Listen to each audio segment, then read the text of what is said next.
Salam sejahtera, ini berita paling menggemparkan seluruh politik Malaysia.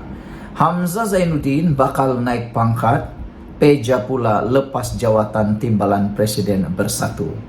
Nak tanya sekarang, perlembagaan Parti Bersatu kini mula cerca merebak. Ada beberapa peraturan dan juga perlembagaan Parti Bersatu itu mensyaratkan untuk beberapa orang tidak dapat menjadi calon, tidak dapat menjadi pemimpin utama dalam parti itu kalau tidak sampai beberapa penggal menjadi kepimpinan. Jadi sekarang ini perlembagaan dalam Parti Bersatu dilihat mula cerca merebak. Ubah sini, ubah sana kerana ikut keperluan dan tekak sendiri. Setiausaha Agung Parti Bersatu Malaysia Bersatu, Datuk Seri Hamzah Zainuddin, kini bakal naik pangkat dengan menyandang jawatan Timbalan Presiden pada pemilihan parti akan datang. Perkara tersebut diumumkan Presiden Bersatu Tan Sri Muhyiddin Yassin yang mendedahkan. Perkembangan terbaru itu merupakan hasil perbincangan serta kesepakatan Timbalan Presiden Datuk Sri Ahmad Faizal Azumu bersama ahli-ahli Majlis Kerja Tertinggi MKT dalam pertemuan baru-baru ini. Saya dapat pandangan yang mana Peja Ahmad Faizal bersedia berundur setapak ke belakang untuk tawarkan diri jawatan Naib Presiden. Kebetulan dalam barisan Naib Presiden hanya ada 2, 1-0 yang tidak diisi katanya. Beliau tidak bertanding Timbalan kerana beri ruang kepada Hamzah untuk mengambil tugas sebagai Timbalan Presiden katanya lagi. Saudara-saudara sekalian, yang menjadi persoalan netizen dalam isu ini ialah kata mereka, kenapa sampai begini boleh berlaku? Apa sebenarnya rancangan teknik yang mereka ingin lakukan? Yang lebih mengecewakan dan kesiannya ialah Peja kini tidak ada apa-apa lagi. Peja kini macam telah dipandang sebelah mata. Muhyiddin yang juga pengerusi Perikatan Nasional PN turut mengumumkan jawatan Setiausaha Agung Bersatu akan ditawarkan kepada Datuk Seri Mohamed Azmin Ali kerana ketokohan serta kemampuan Ketua Bersatu Selangor itu menjalankan tugas sebagai Ketua Pembangkang di Dewan Undangan Negeri Dun Negeri berkenan. Baguslah tu. Bagilah banyak-banyak jawatan kepada Azmin Ali. Manalah tahu dia akan bertahan di Bersatu dan dia tidak mengkhianati Bersatu. Sebab Azmin Ali dulu dia sejarahnya tak puas, sudah jadi Timbalan Presiden, masih lagi keluar daripada parti BKR dan kata netizen semata-mata mahu jadi presiden dan mahu jadi Perdana Menteri. Tak sabar lagi, keluarlah parti BKR. Jadi kata mereka bagilah banyak-banyak jawatan kepada Azmin Ali. Semoga ketokohan beliau yang lompat parti mengkhianati Pakatan Harapan itu juga terserlah di Parti Bersatu nanti, kata mereka lagi. Ada juga yang kata mereka lagi, tindakan Muhyiddin membuat seperti ini seakan-akan menidakkan pemilihan dalam parti tersebut.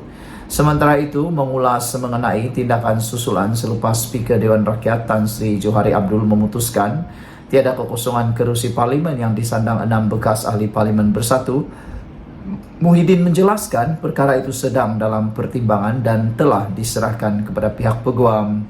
Kita sudah lantik peguam untuk meneliti perkara itu. Kita kena kaji dari sudut perlembagaan berkaitan akta anti lompat parti dan sebagainya, katanya lagi.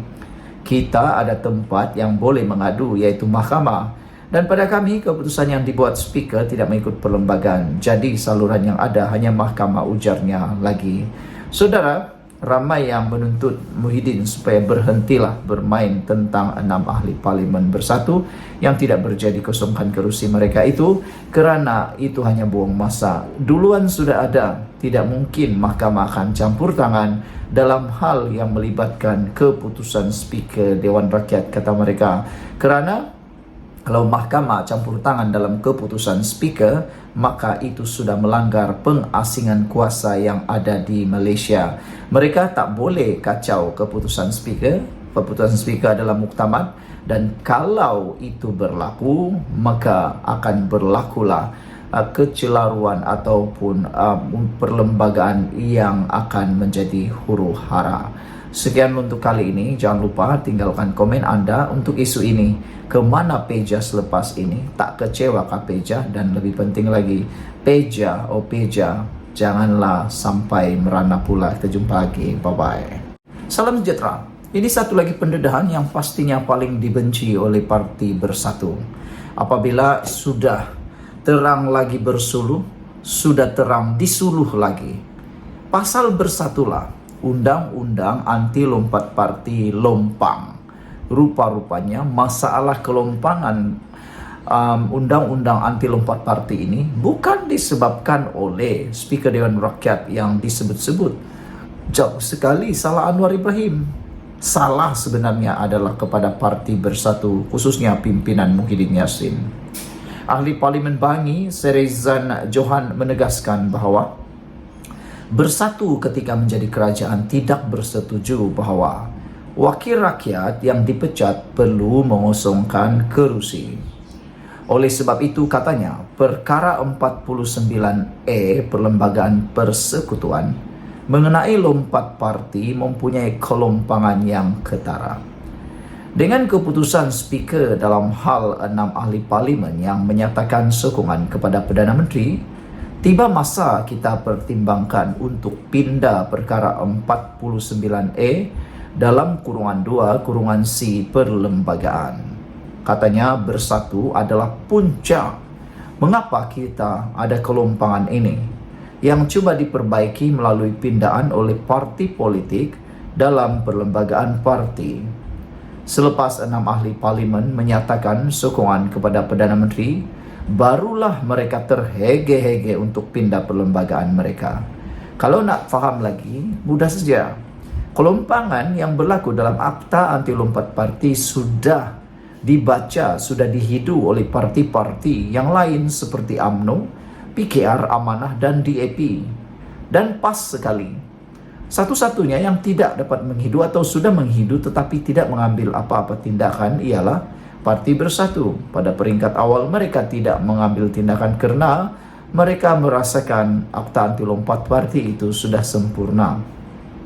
Tetapi parti yang lain seperti PKR, UMNO, mereka tahu ada kelompangan berlaku kalau ahli mereka menyokong pembangkang ataupun sesiapa yang tidak mengikut M-Block. Mereka mengenakan tindakan saman, pampasan dan juga boleh dikenakan lompat parti. Mereka buat itu untuk menutup kelompangan perlembagaan itu. Parti UMNO, PKR dan DAP serta Amanah, mereka membuat pindahan dalam perlembagaan parti masing-masing. Mereka memasukkan klausa denda, saman, pampasan ataupun bersetuju mengosongkan kerusi. Dengan tindakan itu, maka langkah Sheraton 2.0 tidak menjadi. Walaupun Hadi Muhyiddin pada waktu itu berulang kali kata dah cukup jumlah, ada SD dan sebagainya, tak menjadi juga kerana parti seperti UMNO dan PKR sudah menutup lompang itu melalui pindahan perlembagaan parti mereka. Tetapi Parti Bersatu tidak buat. Akhirnya barulah terhege-hege membuat pindahan perlembagaan mereka karena mereka tahu sudah bahwa mereka kini terkena sendiri. Itu sebabnya apa yang berlaku sekarang, kata Serezan, adalah masalah daripada Bersatu. Kalau bukan kerana Bersatu, undang-undang anti lompat parti kita akan lebih ampuh, katanya lagi. Bak kata pepatah Inggris, mereka order of their own misfortune, ataupun menulis mereka punya kerugian sendiri. Untuk rekod, Presiden Parti Pribumi Bersatu Malaysia Bersatu Tan Sri Muhyiddin Yassin pada tahun 2022 tidak bersetuju seorang ahli parlimen yang dipecat daripada parti atau meninggalkan parti atas sebab-sebab tertentu perlu mengosongkan kerusinya. Pendirian Muhyiddin yang juga ahli parlimen Pagoh itu dinyatakannya dalam mesyuarat khas parlimen bagi membentang dan membahaskan rang Undang-Undang Perlembagaan Pindahan Nombor 3 pada April 2022. Mengulas lanjut, Srejan bertanyakan sama ada Bersatu yang juga sekutu PAS dalam blok Perikatan Nasional PN itu akan melakukan pusingan new. Persoalan yang saya ingin utarakan kepada Bersatu adalah, adakah Anda semua bersedia untuk U-turn pendirian Anda dan sokong pindaan kepada perkara 49E Perlembagaan Persekutuan? Soalnya lagi. Sekian dulu untuk kali ini. Jangan lupa tinggalkan komen Anda, tekan butang subscribe. Bye-bye. Salam sejahtera. Terima kasih karena bersama dengan saya di Nazilin Unity Channel. Siapa tak kenal dengan Akmal Saleh, panglima perang boykot sini, boykot sana. Tapi tak apalah, itu hak dia untuk memboikot mana-mana yang dia suka. Tapi yang menjadi kehairanan netizen dan juga pemerhati politik ialah, mengapa Akmal Saleh begitu banyak menyerang kerajaan tapi tak pernah lihat Akmal hentam Perikatan Nasional. Itulah yang menghairankan sekali. Akmal Saleh mungkin lupa beliau ialah seorang ahli dalam parti, beliau adalah ahli dalam komponen Kerajaan Perpaduan Madani. Beliau mungkin lupa yang beliau hentam itu ialah parti beliau sendiri. Sehingga ada netizen kata, Akmal Saleh ini sebenarnya DNA-nya apa? DNA UMNO kah? DNA Parti Bersatu? Adakah Akmal Saleh sebenarnya berminat untuk menjadi pembangkang? Kata netizen, tiada masalah kalau Akmal Saleh desak Ahmad Zahid Hamidi supaya keluar daripada Kerajaan Perpaduan. Kalau betul-betul dia nak. Ini dia sibuk pula. Hentam Kerajaan Perikatan Nasional tidak, tapi hentam Kerajaan Anwar Ibrahim Zahid Hamidi dia mau pula. Jangan-jangan takut-takut nanti beliau akan mengalami nasib yang sama, yaitu dipecat daripada UMNO. Jangan sampai itu pula berlaku, tapi tiada yang mustahil dalam dunia politik di Malaysia. Dan paling teruk sekali ialah kalau Akmal Saleh tiba-tiba lompat parti, keluar daripada UMNO menyertai Parti Perikatan Nasional pula. Mungkin kalau tiada akta anti lompat parti silap-silap hari bulan, beliau sudah pun melakukan perkara itu. Tapi oleh kerana adanya akta lompat parti, Akmal Saleh mungkin tak dapat buat lakukan itu. Hari ini netizen kata Ketua Pemuda UMNO Akmal Saleh lupa daratan. Beliau mungkin tak tahu kalau bukan mereka jadi kerajaan, silap hari bulan UMNO khususnya Barisan Nasional juga sudah mungkin berkubur dan tidak lagi dapat melakukan apa-apa. Jangan salahkan orang sahaja. Akmal Saleh kena yang Anda kritik itu ialah Menteri Timbalan Perdana Menteri Kabinet itu adalah UMNO. Anda hentam kerajaan, sebenarnya Anda ludah muka sendiri. Akmal Saleh lebih banyak mengkritik Kerajaan Perpaduan berbanding Perikatan Nasional.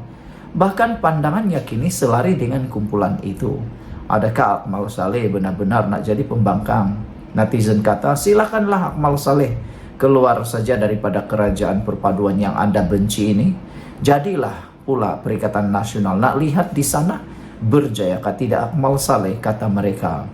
Beliau dianggap tidak lagi mengikut tradisi pemuda UMNO yang sentiasa mendukung parti dan presidennya. Yang hairannya, kenapa Zahid Hamidi dibiarkan saja langau yang mengganggu beliau dalam Kerajaan Perpaduan ini. Timbalan Pengerusi Amanah Pulau Pinang, Dr. Zaidi Zakaria berkata, adalah lebih baik jika Adun Merliawau itu berfikir sekali lagi. Hala tujuannya sama ada beliau sesuai atau tidak bersama dengan Kerajaan Perpaduan. Ketua Pemuda UMNO ini tidak pernah dilihat mengkritik Perikatan Nasional. Bahkan banyak suaranya selari dengan Perikatan Nasional, kata netizen. Itu sebabnya dilihat macam seakan-akan tindakan Akmal Saleh ini mensabotaj kerajaan, mensabotaj UMNO, mensabotaj Barisan Nasional sendiri. Manakan tidak, beliau selari dengan pendapat Perikatan Nasional. Bila orang-orang akar umbi UMNO mendengarnya, mereka pasti akan menyokong Perikatan Nasional sebab mereka sangka Akmal Saleh sudah sama dengan Perikatan Nasional. Ketua Pemuda UMNO dulu-dulu sentiasa mendukung Presiden Parti dan partinya. Ketua Pemuda UMNO Akmal pula nampak tidak ikut tradisi Pemuda UMNO. Akmal juga dilihat rapat dan amat mesra dengan pemimpin Armada Bersatu. Tidak mesra dia dengan pemimpin-pemimpin Pemuda Pakatan Harapan. Jika setiap perkara tidak setuju dengan kerajaan perpaduan, sentiasa selari dengan pandangan Perikatan Nasional, eloklah fikir sekali lagi hala tuju kamu, sesuaikah bersama perpaduan, katanya dalam hantaran di Facebook hari ini. Zaidi berkata, terserlah sikap Akmal yang bagai gunting dalam lipatan, api dalam sekam, dan musuh dalam selimut. Tidakkan kamu tidak menguntungkan UMNO, tidak menguntungkan perpaduan, ujarnya lagi. Sekian untuk kali ini, jangan lupa tinggalkan komen Anda, tekan butang subscribe. Jumpa lagi, bye-bye.